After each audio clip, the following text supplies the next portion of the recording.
All right, guys, welcome back to the Onside Inside podcast. Today, we've got a special guest. We got Ryan here from RKB Renovations. Ryan, welcome to the show. Thank you for coming. Cheers, Corey. Thanks, mate. It's really good to have you, mate. So do you want to just give the listeners, well, our listeners, I know this isn't your first rodeo in regards to a podcast. You've definitely done a couple, but do you want to just give the guys that listen to us a little bit of a backstory about yourself, your journey, where you're at now, how you started out? You've been doing this for a lot longer than me, so yeah, just give us a little bit. I'm becoming a bit of an elder statesman, I think. But yeah, Ryan Brown, my company's RKB Renovations. We specialise in doing, boutique renovations on the inner northern suburbs. I started my apprenticeship back in 1995. Wasn't a lot of apprenticeships around at the time, so I actually ended up joining the Army as an apprentice chippy. So spent 6 years in the Army, doing my trade through the military, and did a lot of cool projects and that sort of thing, and then decided to sort of get out of the Army in sort of early 2001. There wasn't much going on then. September 11 hadn't happened. We spent a lot of our time working up on Aboriginal communities and that sort of stuff, and incredible experience for young, white, upper middle class kid. Opened your eyes to a few things. Oh, mate, it did, yeah. And first and foremost, the beauty of our country when you really get up in places like Arnhem Land and places like that, and how genuine the people are up there and that sort of thing. Had some great experiences up there.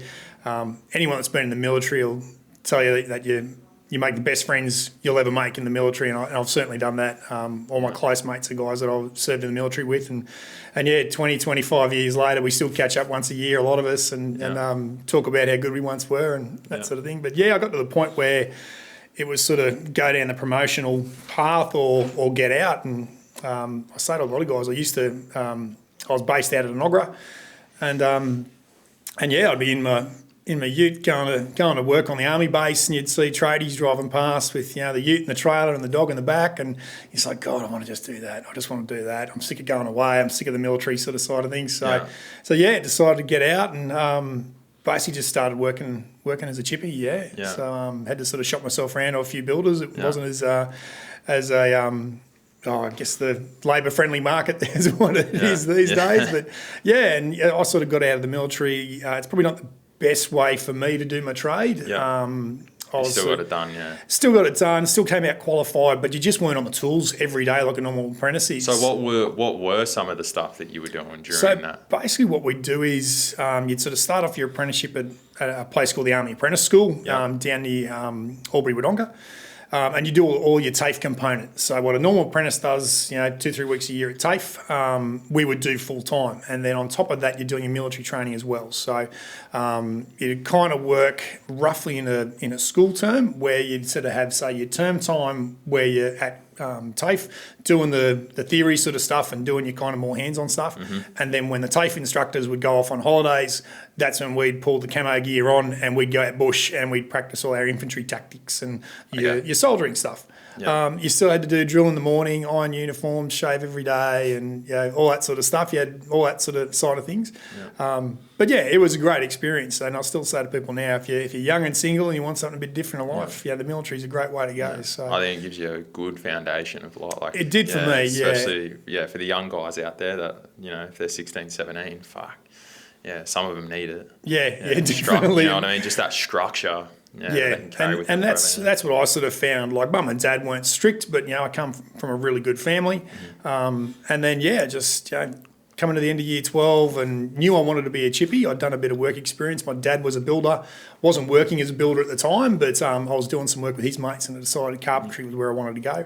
There was like 50 kids lining up for every apprenticeship, and the best opportunity I had was. The Master Builders Association in Canberra at the time were taking on apprentices, and they'd hire apprentices out to builders around Canberra. Similar to what, say, East Coast might do, or All Trades Queensland when they were still around. So I was applying for that and applying for all these other apprenticeships, and basically my dad showed me an ad in the paper for the Army, and I sort of went, as a younger kid, I was really keen on the military, and then kind of grew out of it. And then I'll go and apply just to shut mum and dad up. And anyway, I went and applied, and it was like, okay, you come up to Sydney and do some interviews and your fitness testing and that sort of stuff, and then okay, righto, I've done that, tick that box, and then you get a letter in the mail going, we want you to come up again for a selection board.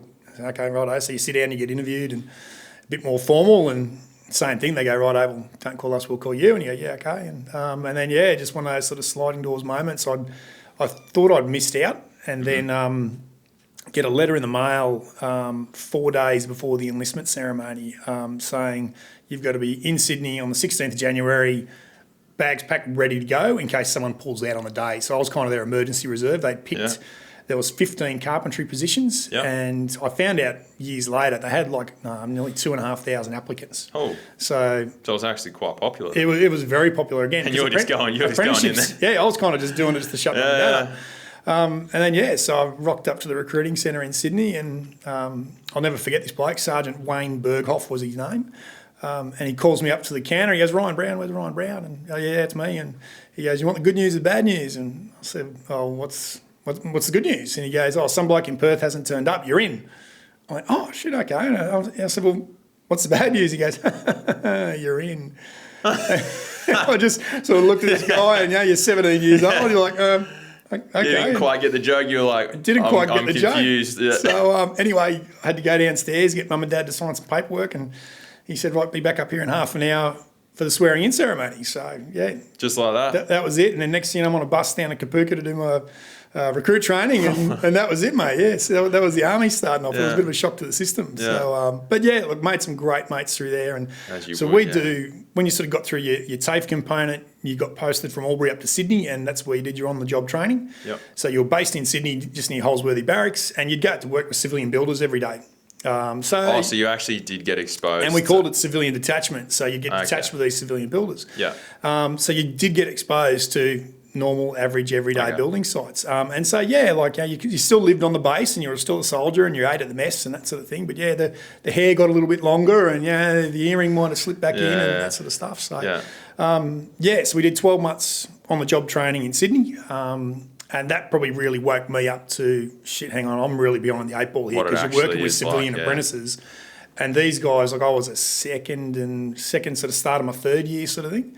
And you're looking at civvy apprentices at the same level as you, and they're miles ahead. And you're like, God, I don't know which end of the nail going to point, sort of thing. Yeah. But I had some really good bosses there who, and they knew what the Army apprentice system was like, and they took me under their wing a bit.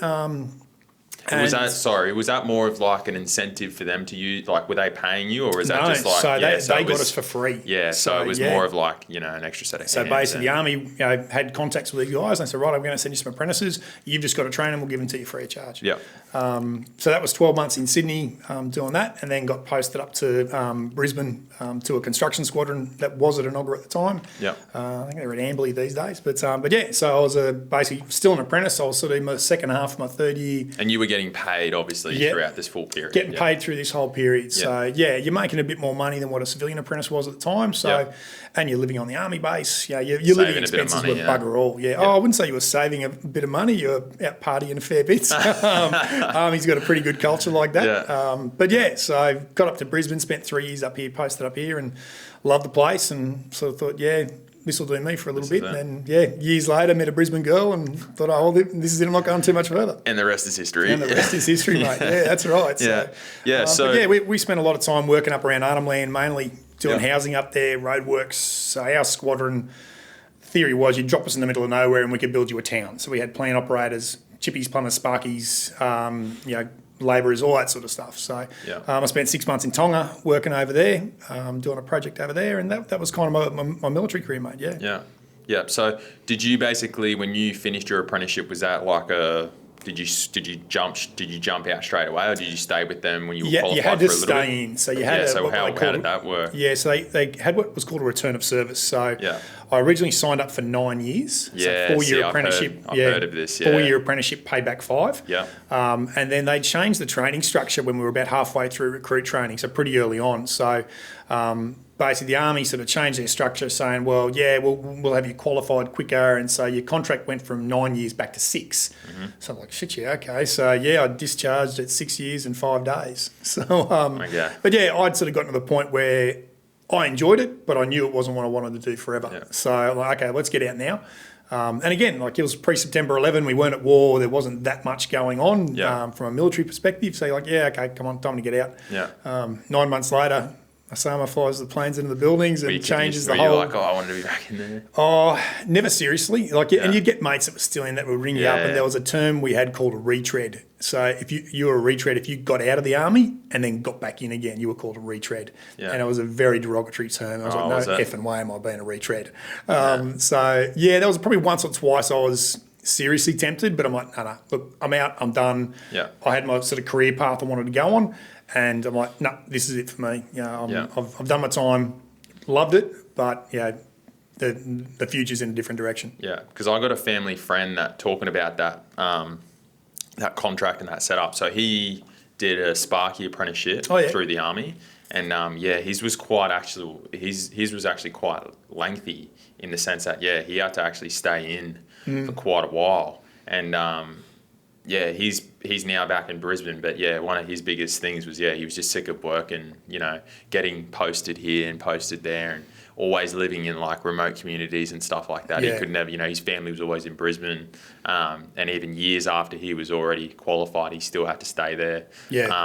So once his basically contract ended, he was done. And that's it. And the military wants a return on investment, particularly if you're like say in the Air Force, a more specialised trade like an aircraft technician or something like that. If only we could do that. Oh, wouldn't it be good? If only we could do that with our apprentices these days. Then there's the apprentices you want to get rid of, though. So maybe I'm sure the Army's got their ways of getting rid of guys too. Mate, you'd sort out the guys that were troublemakers, but overall. I remember when I got out, I'm like, if I'm working for the guy and he's talking down to me, or he's being a dickhead, I'm just going to tell him to F off, and then I'm just going to quit. And it's like, well, hang on a minute, but then how do I pay my bills?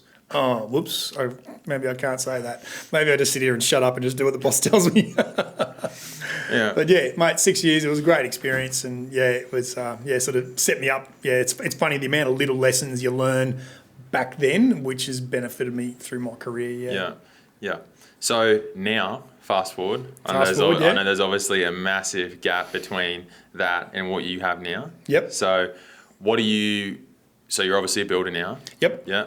How many guys have you got now, and what's the sort of specialty that you sort of have honed in on? Have you always done building? Were you ever sort of touching on contracting work? How did that whole journey go? What I'm trying to find out is how did your journey go from that, walking out of the army, 5 days after having your contract, to your journey to becoming the builder that you are now? Mate, were you basically just subbing to other guys? Were you doing your own stuff from the get-go? Did you work for someone? How did that whole journey go? So I kind of got out and basically I'll skip a couple of years, but basically left the army, got out, did some travelling, kind of went back to Canberra for a little bit, and then came back to Brisbane and just started subbing in for a few builders around.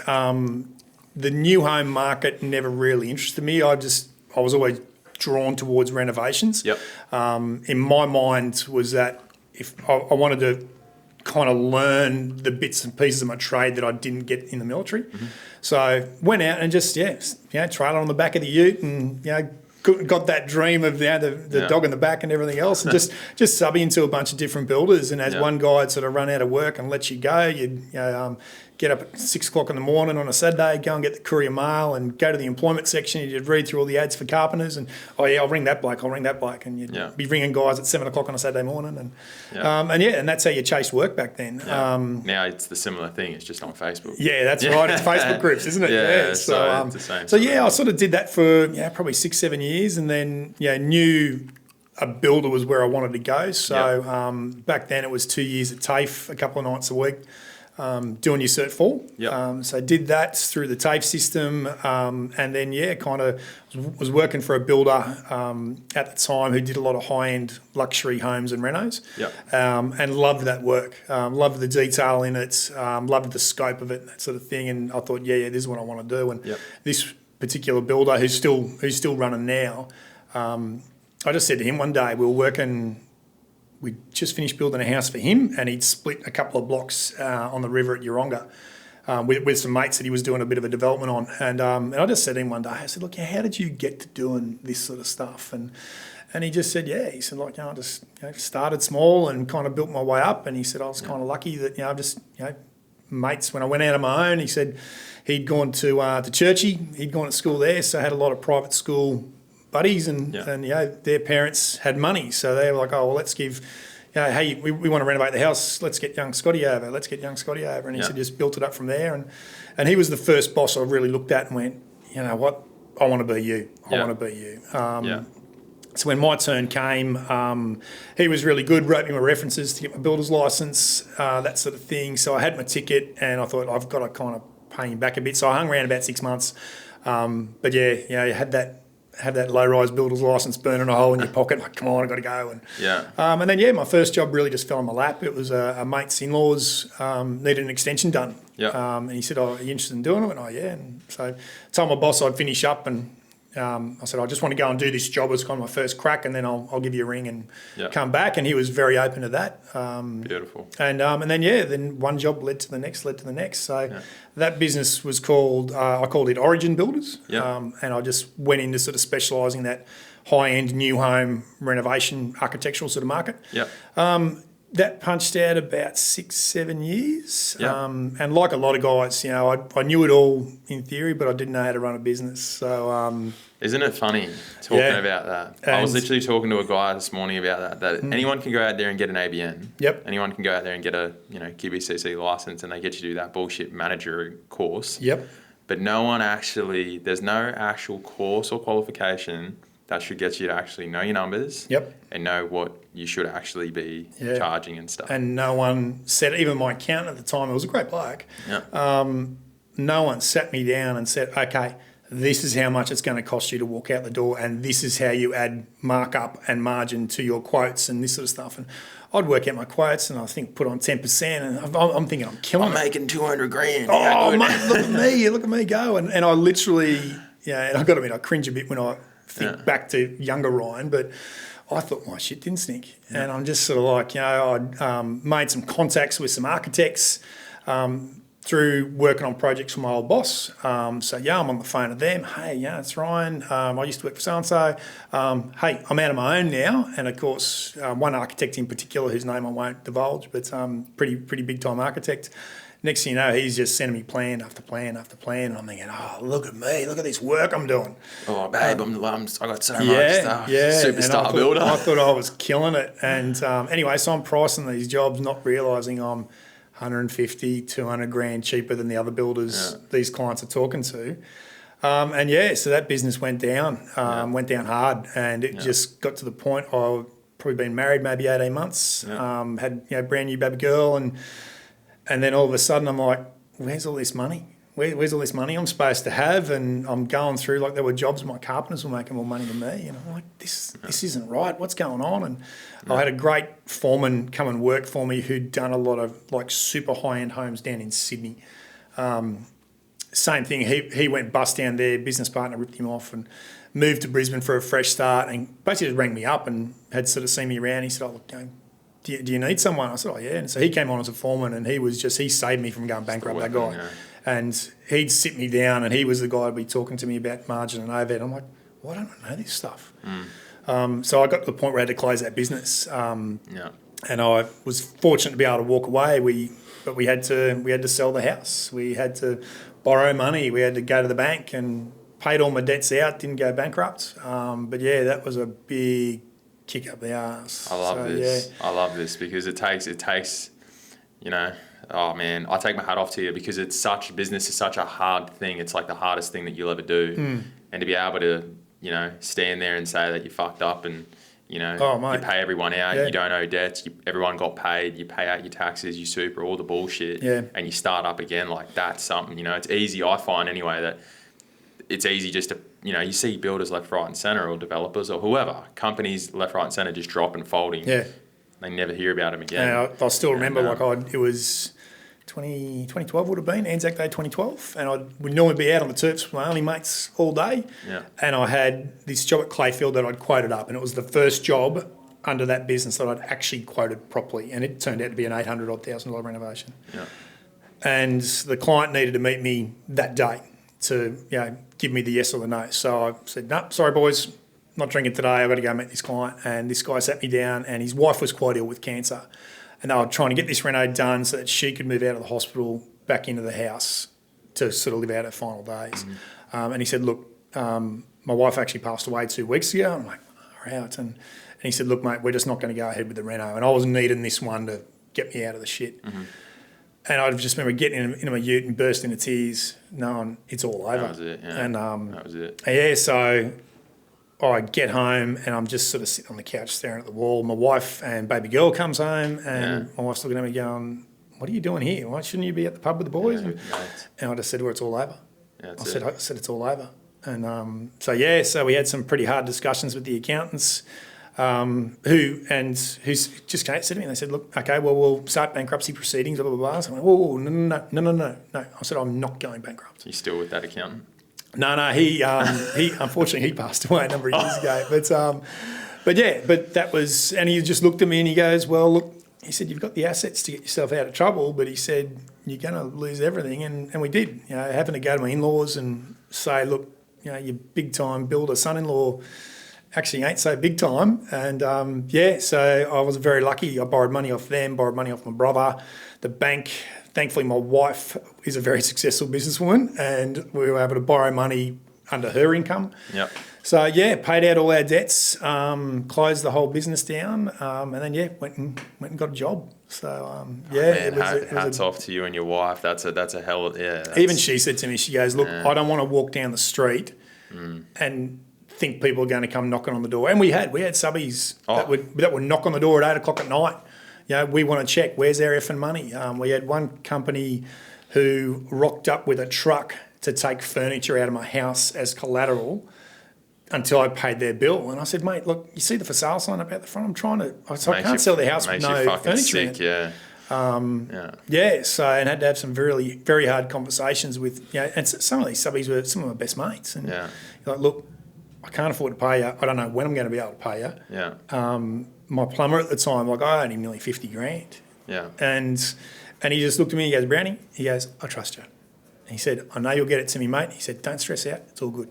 Yeah. And we're still mates today. That's good, so that's the hard decisions I had to make. Putting up the bankruptcy sign would have been very easy to do. Yeah. It would have stuffed me financially for a number of years, but we had to make some hard decisions and tucked my tail between my legs for a few years and then missed the smell of sawdust and got back into it.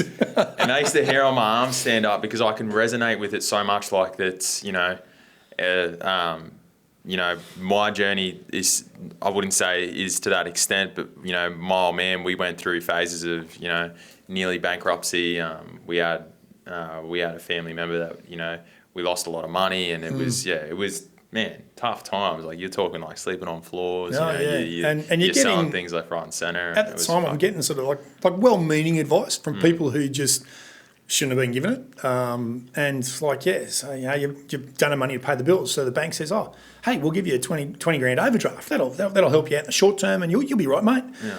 And the 20 grand overdraft turns to a 30 grand overdraft, turns to, 10 grand in credit card debt and this sort of stuff. And I'm saying to my accountant at the time, I said, like, why, where's the money I should be getting in my bank account? And he's showing me my spreadsheets and, really high turnover, very low profit, and because I didn't know my numbers. And that's the first thing I say to a lot of guys now. Like, I don't even dare think about going into business. Particularly in this industry, unless you know your numbers. And you know it backwards. And that's something that I feel like yourself, like you're living proof that you learned it the hard way, like at that caliber too. If guys say to me like, oh, I don't know at the point, like all I say is like start small, because if you're starting on a $2,000 job and you cock it, it's a lot easier to swallow that pill versus swallowing a $200,000 job. And it's what scares me a little bit with the licensing system at the moment is that like, you can have your low-rise builder's ticket and be a young guy with very little experience in the scheme of things. Could be a great carpenter, but there's a big difference between being a good carpenter and a good builder. And go out and sign a $2 million contract for a brand new home and like really have no real experience to do that. So definitely start small. That's literally like talking about that. That's something that, Nick's heard 1,000 times over and something that I've said on this podcast. Like I'm living proof of that. You, as you would know, when you're fresh out and you're a builder and you're doing bits and pieces and you get your first big reno and you do your costings and you punch the little, it's 400,000 and you punch your margin in and you look, oh my God, I'm going to make so much. I'm You gonna automatically make all just get a hard on and you think, oh, this is going to be sick. Like, I'm such a big timer. Like, what can I buy? Like, oh, babe, this job's done. Like, I've priced everything. Yeah, I'm buying utes, I'm buying plates. Yeah, you. That was that. You know, I'm living proof. Like, that was me. And I remember got my builder's license. I signed it was about a $1.1 million contract. Ended up being about 1.3 worth of variations. Wow. I walked away on that job with nothing. Shit, really? Absolutely nothing. Oh my God, So, I know that feeling. You know, I basically did the job, same thing, priced it, everything, punched out a figure. I think it was showing like about a $260,000 profit. I was like, oh yeah, this is gonna be good. No. I did the last job. I did the last progress payment, and I still remember the day when I sent the last progress payment, and I got it paid, and then I got all these other bills, and I was thinking, this is so weird. I was like, it just seems short. Yeah. Like I don't know what's going on here. And I remember like I went back through the quote, and there was so many things that I'd ended up missing. There was so many things that I hadn't ferried for, or I was still on the tools and I was still doing all that, and my head was down in the sand, and it was just forgetting about all these little things. And by then it was too far gone. Like, what are you going to do? You're going to go to the client and say, oh, here's a $200,000 variation, pay it. They're going to fucking turn around and be like, no chance. Yeah, you've signed a fixed price contract. Yeah, buddy. exactly. Yeah. Like, and that's kudos to my wife as well. She just said to me, you make sure everyone's paid. You make sure that you keep the line of communication open. I think that's something like I deal with it on a much extremer end on the other side of it as a contractor.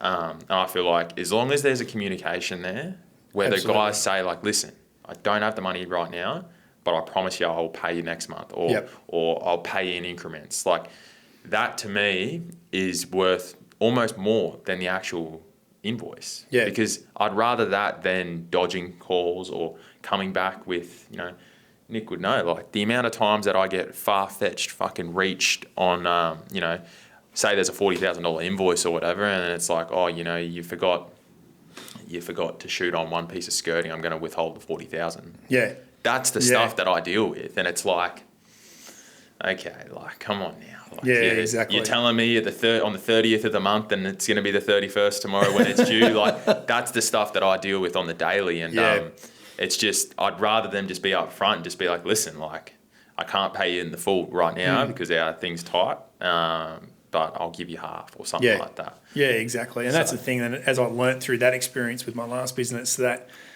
ignoring the phone calls is the worst thing you can do. And I still remember the email I sent out to all my subbies, and I'd been ignoring phone calls for a while at that stage, saying, right, this is what's going on with the business. This is what I'm doing. I understand that I'm putting pressure on you guys. This is right at the start of the GFC, so the industry was really starting to downturn. And like I say, I got abused by a lot of people. Like, I had one guy, a balustrating contractor, who rang me up, and again I saw his number come up. I'm like, I've got to take this. I've got to start taking these calls. I'm like, just got to face the music. Yeah, you effing so and so. You would have known you were going under, and blah, blah, blah. And he ripped me, and deservedly so. Yeah. What do you say? Like, and I just said, look, mate, I'm sorry. I said I didn't know. I said I didn't know I was going under. But look, I had to get balustrade on this job.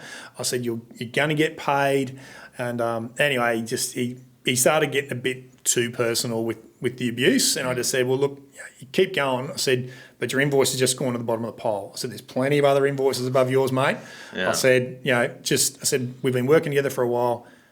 All I can give you is my word. That's all I can give you. Anyway, so he hung up on me and this sort of stuff. He rang me back 2 hours later, and he just said, look, Ryan, he said, I'm sorry. He said, we've just had a couple other builders go under as well. He said, we're under financial stress too. And I said, look, I get it. I said, I will get you paid as soon as I can. And thankfully his invoice was one of the smaller ones I had. Yeah. But you had to man up. You had to man up and pop it. Oh, man. It was a hard sort of process. But I still remember, like when the bank contacted me and said, yep, righto, we've got everything ready to go. Just tell us where the check's got to be sent. And that balustrating guy, so looking at his check going, do I mail it now or do I wait a little bit? He was really rude to me. Like, no, Ryan, just get it paid. Just do it. Yeah. So we closed all that down. Company shut down everything else, and I got a job as a facilities manager at one of the big girls' schools here in Brisbane, and did that for 4 years. So that was sort of shirt and tie and air-conned office and living the dream apparently, and it was great for a few years. I worked on a lot of really good projects and with some really good project managers, and you're dealing with companies like Lend-Lease and Badge and Hutchies and those sort of guys. Made some really good connections through there, but I was down the coast on holidays with family, and I'd been in that job 4 or 5 years, I think, and just said to my wife, "So, well, what do you think about me going out on my own again?" And sort of looks at me like this, and oh man, yeah, and no way, you ever doing that again? And we just started recovering financially, so it took us 3 or 4 years. Yeah. We just started recovering financially, and here's me wanting to get back in the building game again, and we sat down the next day, and she goes, "Why do you want to do it?" I said, "Look, I didn't work this hard to be a facilities manager." I said, "The job's getting a bit stale, it's getting a bit boring." There was nowhere for me to advance either. So if I wanted to progress in my career as a facilities manager, I had to go somewhere else. And I said, I just want to be a builder again. And anyway, so we crunched the numbers, and we sort of sat down and did a bit of a loose business plan together, and RKB Renovations was born, mate. Yeah. I bet you made a very point at that start, at inception, to do everything. Yeah. It was a really interesting thing I did when my last business folded. Was about 6 months after my wife and daughter were away, and so I was home on my own for the weekend, and I went down, like I literally could not walk into my office because I was just traumatised by what used to go on in there. And I sat down in my office one day, and I went through probably 3 years worth of job files, and I really knuckled down on the cost control. I probably spent a whole day in there. And I started seeing, like, it was like a light bulb where I'd gone wrong. And I'd do quotes, and it sounds so stupid to say, but I'd do quotes, and I'd come to my number, and I'd go, "Oh, it can't be that much. I'll trim a bit here and I'll trim a bit there." And you don't realise you're trimming money when you haven't even allowed enough in the first place. So I started... You're sharpening your pencils, but you haven't... you need to sharpen your pencil. Yeah. Right. But there was a particular architect that I blamed for a long time. We did a couple of jobs for him, and he really rode me into the ground. And again, I found out too late that every other builder that had been pricing these jobs was a couple $100,000 more than me. Yep. And I blamed him for a long time, but that afternoon in the office, that's when I actually took accountability. And accountability and resilience are terms that get thrown around a lot these days. But that was where I actually just sat down and went, no one forced me to quote these numbers. I did this. This is all my fault. And it was just such a great experience to just, you kind of let it go then and come, okay, well, that's on me. And if I was to do it again, how would I do it better? And that's when I started taking some notes. And when we started RKB, it was like, okay, right, how are we going to do this better this time? So, put a lot of good things into place. And again, started from scratch, started out small on my own. Got a couple of chippies on board, a couple of apprentices and that sort of stuff. And we've just sort of gone from there, All right, guys, congratulations. You're halfway through this episode. I hope you guys are really enjoying it. But first, I just want to make a special thank you to Ideal Group Australia. Without them, I wouldn't be able to bring this podcast to you. So special thank you. I hope you guys are enjoying it. Buckle in and get ready to listen to the end of this episode. That's so good, because now you've obviously, you've lived through all that. So now you... Oh, yeah. I'm assuming there's still mistakes to be made, as there always is. And there always will be, You know what I mean? But fuck, that resilience is something that you can't buy. Yeah, and it is. And it's why I love doing stuff like this. And I do some mentoring with some younger builders as well. And I want to see like guys like you and guys that are listening to this. I don't want them to make the mistakes and go down the path that I did. I want them to be educated from the get-go, because there's so many options out there to educate yourself through coaching and mentoring and that sort of stuff. That's, I shouldn't say there's no excuse for it, but there's so much information out there. Whereas back when I first went out on my own, there was none. You might do a couple of courses with master builders, but that was about it. Whereas now there's the community's there, and I feel like if you can reach out to anyone. Like I've had guys, like even chippies that are just looking out to go on their own, message me and say, what should I be charging out on ABN? I know I get those on the weekly of just guys asking me, like, and I'm the first person. What's your answer to that? My first answer is just, I can't actually tell you what you're worth. That's usually my answer. You know what I mean? I'm not going to say that. I can tell them from my experience, But at the end of the day, it's up to them to and I tell them things to be cautious of. But it's crazy to hear that story, because that's half the reason why I'm actually doing what we do is I'm just trying to bring awareness, build a community out for apprentices, because at the end of the day, that's probably where it starts. I believe it's in that, we're all apprentice, we all see what it's like, shiny builders, new utes, everything. You're chasing you're chasing that lifestyle. That was me. That's what you're trying to chase. And I feel like that's the crux of everything. That's where all the issues come. So I'm just trying to spread the word to the guys of, don't go chasing those shiny lights. Everyone's in their own path. You might see a guy that's 25 that's doing $10 million a year. You might see guys that's 50 that's doing less. Everyone's doing their own little thing along the way. So just ride your wave, enjoy what you're in, but don't just try to chase those shiny lights. And, one of the big things that I like saying to some of the younger guys that are looking to go out on their own is don't be afraid just to sit at home and do nothing. Because I used to get trapped. That's really good. I used to get trapped in the thing as a business owner. When you're even on an ABN, I used to always get trapped in the thing of chasing that golden carrot, chasing that next job. And I used to always think, not having any work was the absolute worst thing. It used to literally, I still remember it would my whole brain would just a dark cloud would come over me. And I'd just be sitting there all depressed, looking at the window, how am I going to pay my bills? How am I going to pay my guys? You're better off nearly being honest with the boys that you've got or yourself and just saying, it's okay. Go off for 3 days. You guys got a holiday. You know what I mean? There isn't any work, boys. Sorry. Yeah. The amount of jobs I used to take on to keep the boys busy. Yeah. And this is when I had all my staff were on ABN. Yep. Whereas instead of taking on a job that I knew wasn't going to be profitable, or I knew that would chew up too much of my time away from the jobs that we should have been doing, it should have just been, hey boys, look, roofers are on this job. They're going to be here for a couple of weeks. Tell you what, why don't you drop off for a couple of weeks and then give me a ring? We'll come back and we'll do this. You had that flexibility there, and all my staff now are all full timers. But again, you manage, or you ring some mates and say, hey, listen, my boys are available for a couple of weeks. Do you need someone to come and give you a hand? But definitely. And you lean on the guys. If you're that sole trader ABN subbing on his own, don't be afraid to sit at home. Don't go taking jobs on that aren't the right fit. Because that's always, and I literally say this to my wife. I can nearly tell you. On a job, I've been on numerous jobs throughout my time now, and there's a certain gut feeling that I get when I get on a job, and I just feel it. It's just like a little thing I can usually tell before the job's day one, first 10 steps onto the job. I can usually tell if we're going to lose out. Because I can just feel it. Have I taken it on too early? Have I underpriced it? Was I too willing to do this style of work? Yeah, it might be a pretty house, might be a nice builder, etc., etc. But is this really going to make? I've made better money. And I've said it to some of the guys, my chippies, I've made better money doing the absolute most dog shit work that is the most unpretty, less stress, more profit, versus going to the nicer jobs. Yeah, they might be shiny lights and whatever, and you can put your name against it, but more stress, less money. It just doesn't make sense to me. So as I've learnt along the journey, it's never been a case of just because that person looks like they're doing so much and they've got the nice ute and they've got all this stuff, that you think that, that's where the money is. I can tell you now, 9 times out of 10, it's not the reality. You don't see the lease they've got on there, $160,000 Land Cruiser, that sort of thing. So.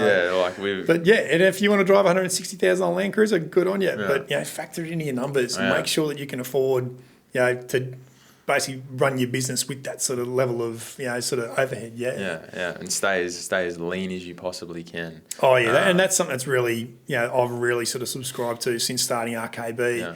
Is if we need gear, we need it, and that's how we run and that sort of stuff. But I think I'm more aware now of spending money where it's needed. So, I'm going to pay a bookkeeper to do all my books. I'm going to pay the accountant to do their job. I'm not going to sit up till midnight, trying to do my BAS. I'm just going to pay the bookkeeper to say, all right, mate, do that. Or my wages or something like that. I'm just going to tell the bookkeeper, right, you go do that. Yeah. You're the expert. You can do that. You're going to do it 10 times faster and 100 times better than me. Yeah. So, you do that bit and you just tell me what I've got to pay the boys. Okay, how much have I got to put away for super and tax? Bang, right, done. All right, that's over there. So yeah, just make sure you've got the right people around you. Definitely. Yeah, you sort of become more of a delegator than you do become, the actual on the hands job. Yeah, and that's something I explain to my clients is that as you builder, don't expect me to be here swinging the hammer with the boys. Love getting on the tools, but my job's to project manage and coordinate and oversee everything. I'm not here to go knocking nails in. Yeah. All right, so we're sort of getting through now. It's actually been really good. I actually really enjoyed this. So we're getting through it. So there's only a few more things I really want to touch on. Yeah, mate. The work-life balance that you got now versus what you used to have. Oh, awesome. Yeah. Awesome. Yeah. It's and it was a big part of starting RKB was that the job I did have had become quite strict and demanding of my time. Because how many kids have you got now? I've got two. You got two kids. Yeah, so they're 13 and 10, so getting a bit older now. Yeah. But yeah, just keeping the business at the level where it is now. Yeah. That there's a lot of and good luck to the guys that do it. But I don't want to 10x my business, and I don't want to expand and grow and all that sort of stuff. And good luck to you if that's what floats your boat. For me, RKB Renovations is about bringing in a reasonable amount of money to support my family and give me the flexibility I need. Where it's particularly these days, it's dropping kids at school, picking kids up, being able to get to that meeting or whatever it might be. And when Friday Arvo comes, to be able to clock off and enjoy my weekend with my family. Still got to do office work on weekends here and there. That's part of running a business. Yeah. Isn't it funny when people say you're successful? What is success? Or we had a guy it's different for everybody. It was second or third podcast in. We speaking to a guy named Josh, New Age Electrical. He runs a fairly large electrical. Him and his business partner down at Byron Bay, and I was speaking to him about that. About what actually is success. Is it having 50 employees? Is it doing massive jobs? And we both literally came to the same conclusion. It's got nothing to do with that. Yeah. It's basically about, how do you want to live your life? Yeah. Because for guys like ourselves, you're going to be in business your whole career. It's more of a lifestyle than it is a job. Yeah, and that's what drew me to it. I love that lifestyle of being on site, the camaraderie and the banter around the boys. I still love that today. You got the music cranked up, and it is awesome. It's good. But for me, at 47, it's about I've achieved, and I've probably only really come to this realisation in the last maybe year or so that I've kind of achieved everything I've wanted to in my career. I'm still after. Someone asked me one time, what drives you? Are you trying to hit a certain turnover or a certain this? Money. Money's got to drive you to a point because that's why we're in business. It's just dollars and cents on the page at the end of the day. So you've got to be able to pay yourself and keep your profit and keep your business sustainable. Pay your staff well and look after them. What drives me is I want to run that perfect project. I want to run that project where the clients are over the moon, you've hit every budget, the subbies are all smiling, and I haven't done it yet. There's always one thing we're that's all not quite right. on the way out. Yeah. Exactly. Great job, mate. We all made mad money. And even on my ends, my cost control is accurate, my pricing's accurate, my communication's been really good, and definitely a lot better than what I used to be, but that's kind of what drives me now is just sort of, it's keeping that work-life balance and that, knowing that when it's on and you've got to put in the extra hours, that you've just got to do it because, the job or your team or your client is depending on you to get that across the line. But that if you're organised and, that's, again, something I still sort of trying to, get better and better at is my scheduling and my organisation and making sure that I'm not wasting time dabbling around on site, chatting to people when, hang on, I need to be in the office now doing this. So that's probably the thing that really pushes me. And you can have a really great lifestyle as a tradie when you're passionate about what you do, I think. Yeah, no, that's great. Yeah, that's something that literally drives me. It's not so much the dollar and cents on the page. Yeah. It's not the fancy utes. It's not the big ass house. It's basically my biggest kick is building a company that people like to work for, producing a good product, and at the end of the day, being in a position that it can obviously give me the lifestyle that I want. Yeah. I don't want the Rolexes and the gold chains. I just want to be able to do whatever it is I want to do in that moment. Yeah. So if I want to go on a holiday, if I want to pay for you got kids as well, like schooling and all that sort of stuff. Absolutely, yeah. And a big thing for me growing up was always money stresses and stuff. I don't want to stress about that, but that doesn't mean that I need millions of dollars. I just need to be able to, Yeah, and that's where I say to guys, like, knowing your numbers and knowing what it costs you to walk out the door, like, it's amazing how much less stress you have in your life as a builder, or in your case as a contractor, when you know your numbers, you know you've priced it accurately, that you can go to work and actually know that you're hitting your numbers. You do an accurate cost control and that sort of stuff, which was stuff that I'd never got taught properly, and it's only through hard times that I've done that.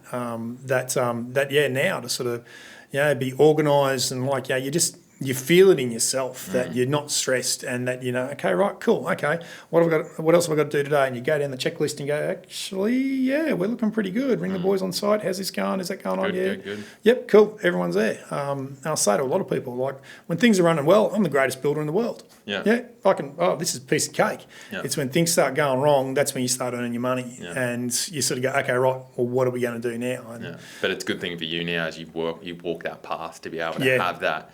A lot of young guys that I have yet to, that they might have had a 2-3 year run, and it might have been a mad run for now, and eventually you'll hit that hurdle. You just need, obviously. And I think we're seeing that now over the last few years, because the industry's been so busy. I've seen so many guys go out on their own, and your bank account will be looking good while you're busy, but are you actually making money? Are you actually tracking your costs? Yeah. And so many guys aren't. I'm just so busy. I'm so busy because, again, they're working 50 hours a week on site. Their office falls behind, and I'm a firm believer in that. Like, if you want to run a successful business, you can't be on site 40, 50 hours a week with the boys. Like, you've got to, fair enough, you might need to be on there 2-3 days a week, but you've got to give yourself that time to step back and actually run your office and run your business, because you're no longer a carpenter, you're a businessman, and you've got to be running your business. You're a business owner. 100%. And it just so happens that the business that you have, its service is carpentry. And I still keep some tools in the back of the year just to make myself feel good. I know.